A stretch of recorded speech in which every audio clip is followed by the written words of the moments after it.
Hello friends, welcome back to my channel study with Pratibha. तो आज मैं आपको पढ़ाऊंगी class 10th English first flight book की पोयम फर्स्ट।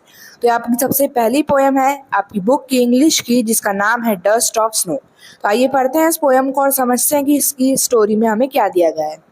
तो डस्ट ऑफ स्नो से आपको मतलब समझ में आ रहा होगा कि स्नो की जो एक रेत जो होती है, रेत सी टाइप की डस्ट जो होती है, या आप कह सकते हैं स्नो की धूल, बर्फ की धूल। तो एक छोटी सी प्यारी सी पोयम है जो लिखी है रॉबर्ट फ्रॉस्ट ने, और ये जो आपकी सेकंड पोयम आएगी आगे, फायर एंड आइस, वो भी रॉबर्ट फ्रॉस्ट ने ही लिखी है। तो अब देखते हैं इस पोयम में हमें क्या बताया है। तो ये पोयम बताती है एक सिंपल से मूवमेंट के बारे में। एक छोटा सा एक मूवमेंट है, क्षण है, लेकिन उसका जो मतलब है वो बहुत ज्यादा बड़ा है। तो इस पोएट में रॉबर्ट फ्रॉस्ट ने बताया है हमें एक क्रो के बारे में और एक हेमलॉक ट्री के बारे में इस पोयम में। तो इस पोयम में दो लोग हैं, आपको समझ में आ रहा होगा, एक कौवा है और एक हेमलॉक ट्री है। हेमलॉक ट्री आप समझ सकते हैं कि ऐसा पेड़ जो जहरीला होता है। तो इसमें क्रो को तो दिखाया है कि क्रो बहुत ज्यादा दुखी है, उसका मूड भी अच्छा नहीं है और बहुत ज्यादा डिप्रेसिव है। और यहाँ पे हेमलॉक ट्री को दिखाया है कि वो एक जहरीला पेड़ है। तो आज देखते हैं हम कि इस पोयम में कि इन दोनों की क्या कनेक्टिविटी है। तो ये जो दोनों ही चीजें हैं पोएट के लिए अच्छी नहीं है, क्योंकि एक तो पहले से ही पोएट का मूड खराब है, ऊपर से ये काव काव करने वाला कौवा आ गया अलग से, जो पोएट को परेशान करेगा अब। और आगे जाके हम हेमलॉक ट्री का भी यहाँ पे देखेंगे कि जो हेमलॉक ट्री है इसकी वजह से यहाँ पे क्या होगा। तो पोएट आगे बताते हैं कि पोएट का जो जिंदगी है, पोएट की जो जिंदगी है, लाइफ, वो बहुत ज्यादा दुखी चल रही है। एक कड़वाहट न सी वो महसूस कर रहे हैं, बिटर साइड अपनी लाइफ की। वो बहुत ज्यादा दुखी हैं। वो कहते हैं कि मुझे ऐसा फील हो रहा है कि जो नेचर है, जो मेरे आसपास है, वो भी ऐसा मेरी तरह ही धुंधला सा, अंधेरे में जाने वाला, एकदम कड़वाहट सा हो गया है और बिल्कुल ही मेरे प्रति नफरत सी मुझे नजर आ रही है मेरे आसपास।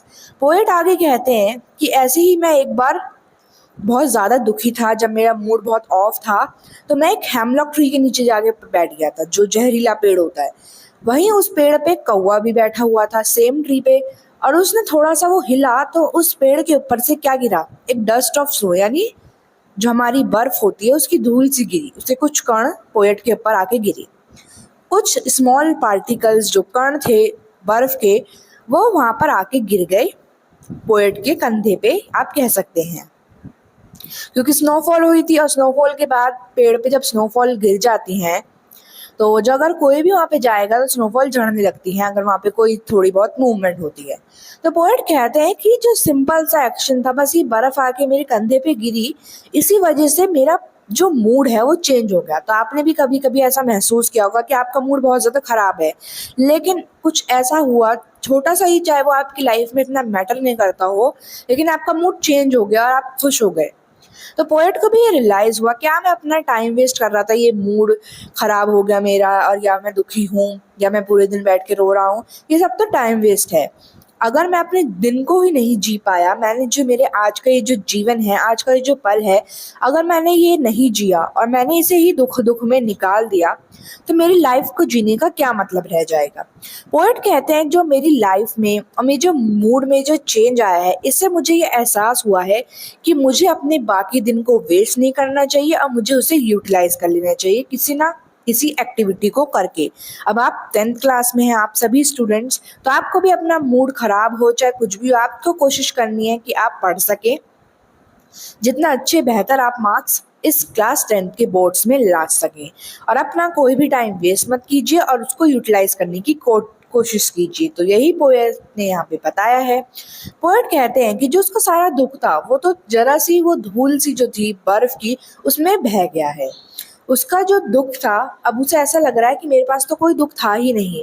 एक जरा सा शावर हुआ उस बर्फ का और उसमें उनका सारा दुख बह गया है। पोएट आगे कहते हैं ऐसा महसूस हो रहा है उनकी आत्मा को कि शायद वो दोबारा जिंदा हो गई है और अब वो दोबारा तैयार है अपने बाकी दिन को अच्छे से यूज करने में, उसे यूटिलाइज करने में। तो पोएट ने यही बताया कि हमें टाइम वेस्ट नहीं करना चाहिए, कि दुख होना, मूड खराब होना, ये सब चीजें हमारे ऊपर डिपेंड करता है, हमारी माइंड पे डिपेंड करता है कि हम कैसा फील करते हैं। हमें कोशिश करनी है कि आप अपनी लाइफ को वेस्ट ना करें, अपने टाइम को वेस्ट ना करें। तो यही थी आपकी छोटी सी प्यारी सी पोयम जो लिखी थी रॉबर्ट फ्रॉस्ट ने। मिलते हैं आपसे नेक्स्ट वीडियो में, तब तक के लिए bye. Don't forget to like share subscribe and comment.